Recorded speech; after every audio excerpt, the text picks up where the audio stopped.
Hi YouTube world, my name is Michelle. I'm normally on Instagram at Gardens and Chickens, but decided to start a YouTube channel so that I could document my garden and share educational content without that 1 minute time limit.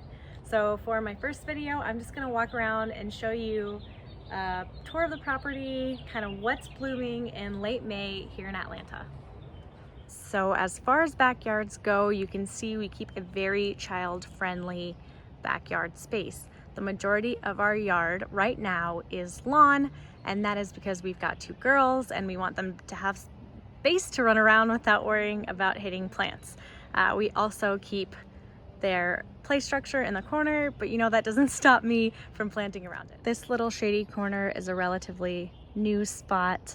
Wanted to show you a couple of my favorite plants in the spot. This is Peaches and Cream. It's an Acer palmatum Peaches and Cream. It is absolutely stunning. This is its summer color. It was even brighter before then. And we've got some tiarellas right there. That is Alabama Sunrise tiarella. And of course, you can't have a southern garden without those big blue hydrangeas. So the area around the playground I have started planting in. I want to be able to have a nice mature landscape when we figure out what we want to do with the space once the girls outgrow their play space. Then next to the girls' play space is a little garden bench as well as their little butterfly garden. I wanted to get the girls in the garden exploring as much as I could, so I planted colorful, fun plants here for them to hopefully see butterflies and other things. It's still a little early for blooms, but this agastache is in bloom, as well as this Zabrina mallow. The star of this back corner is really this oak leaf hydrangea. It just makes such a statement. It is one of my favorite hydrangeas because it blooms earlier in the season and then ages to a darker pink color so that it's gorgeous practically all summer long. So this bed is practically full sun. It does get some shade in the early morning, but mostly a lot of sun.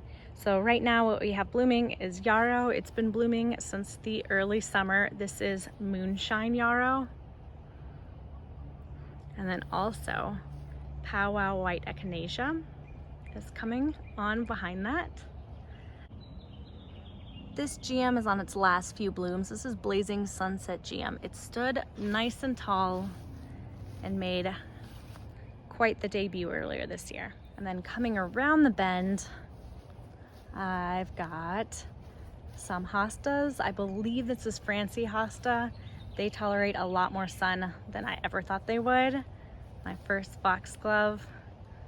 And then this gorgeous hydrangea. I'm gonna zoom in on this color for you. I just can't. This is an endless summer. Summer crush, I believe. I'm like, there's even a sleeping bee.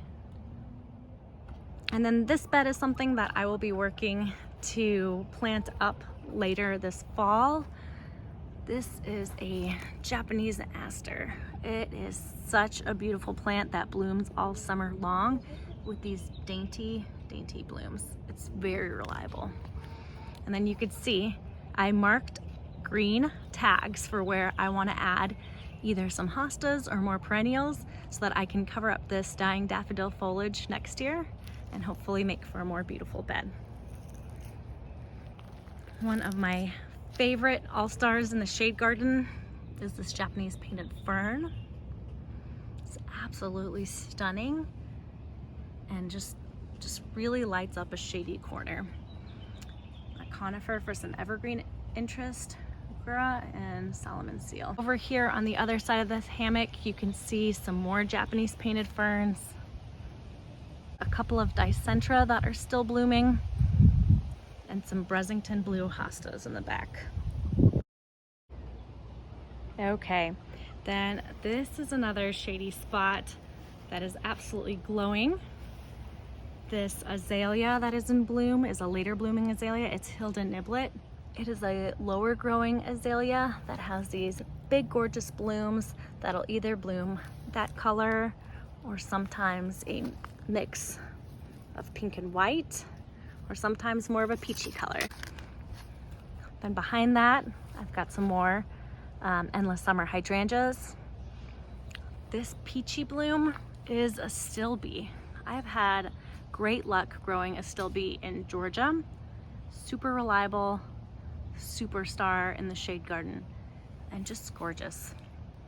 Southern shield ferns in the back, and sweet tea heucherellas up front, and some foxgloves that are finally blooming. The foxgloves are just so gorgeous. Yep, and a little ladybug. Love these garden friends. I mean, you can't be Gardens and Chickens without showing off the chickens. So we do have a chicken coop in the corner of our yard where we have 7 chickens. This bed is one that's, half in the middle of a makeover. We recently planted this red bud. It is a rising sun red bud. So it'll be over time shifting from a full sun or a partial sun to a more shady bed. But have to show, we'll play candy corn spirea. It is just absolutely stunning. Then above it, we have some Veronica Speedwell. There's some pink that's just starting to bloom and some echinacea. So things are just getting heated up in this bed. Some cosmos. And again, that Japanese aster. That is just so dainty and gives so much texture to the spot. Behind it, we have some Caryopteris. It is just starting to bloom. The bees just love that color. Oh, there's one right now. Do you see it? There's one in the corner. They are always on this thing. Another southern staple in the garden that if you smell this, you know how magnificent it is. This is August beady gardenia.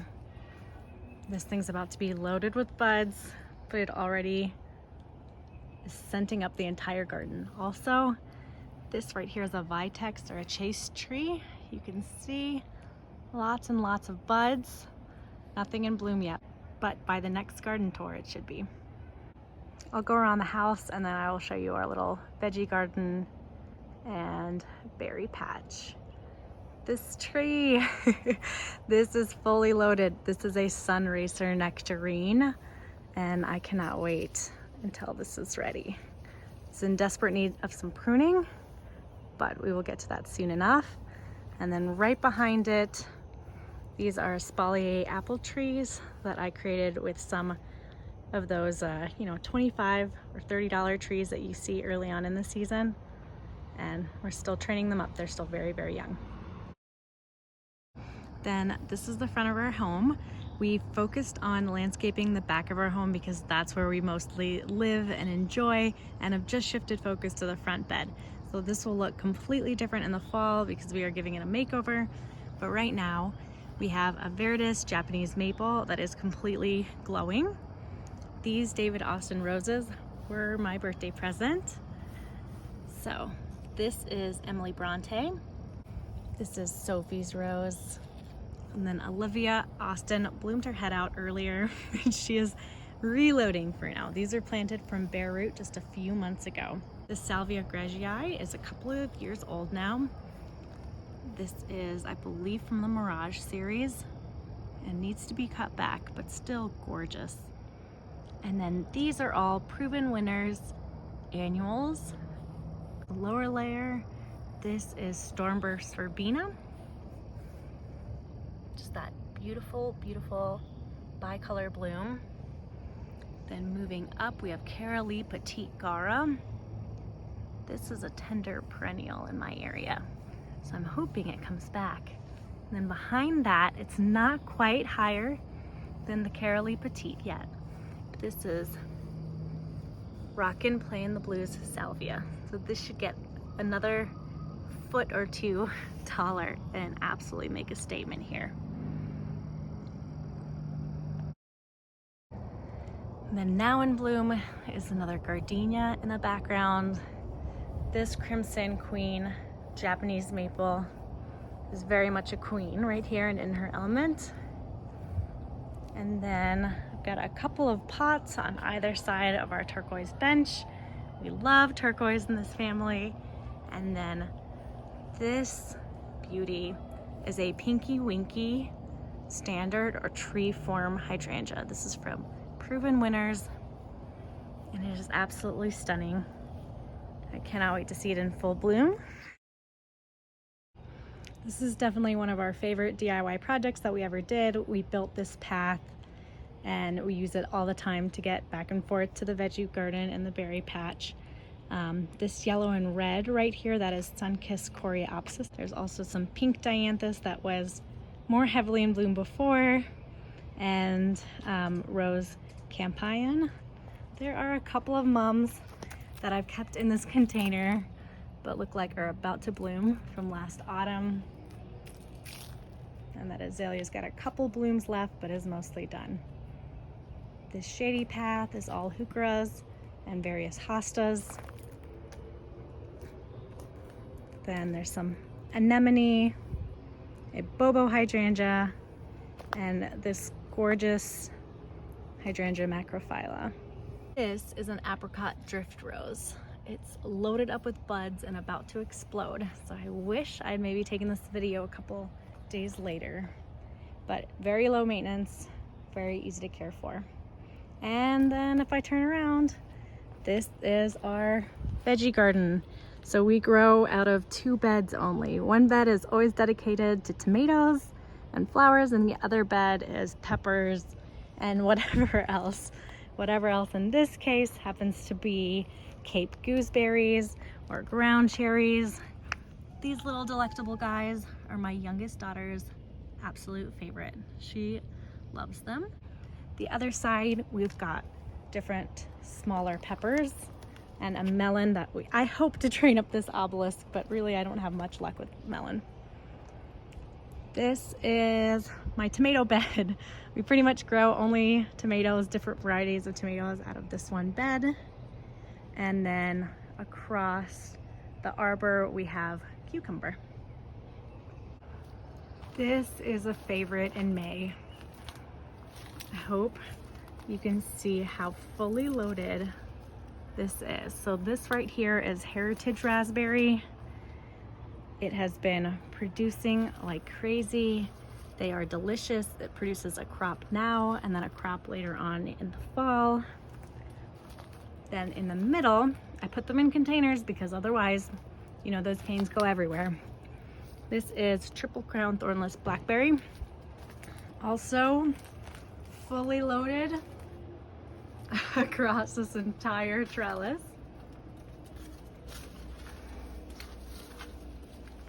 There's one. Just beautiful big berries. And then, I don't know this variety, it was a pass along plant, but it makes much smaller berries.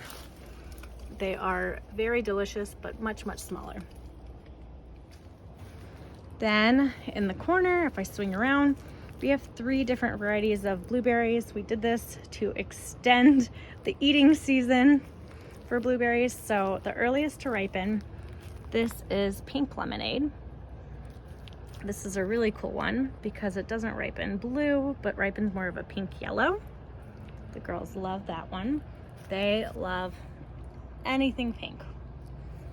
Then next to ripen is this Monrovia Bountiful Blue. You can see it's definitely bountiful. So lots of berries on this. And the last 2, which are the most mature, they are Rabbit Eye. They are fully loaded, but these will ripen probably over the next few weeks. All right guys, that's about it. I've got a pretty urban average size backyard and front yard. I am just an avid grower and lover of all things blooming and edible here in Atlanta, Georgia. I've been researching plants and dreaming about plants and loving plants for a really long time. So I hope you like this tour. I'll be doing these monthly on here, as well as putting out educational content on things that I've learned and mistakes that I'd like to save you from that I've learned over the years. Hopefully you will subscribe and like this video, follow me on social media as well, and let me know in the comments what kind of questions you have about growing. I would love to do a video on your questions.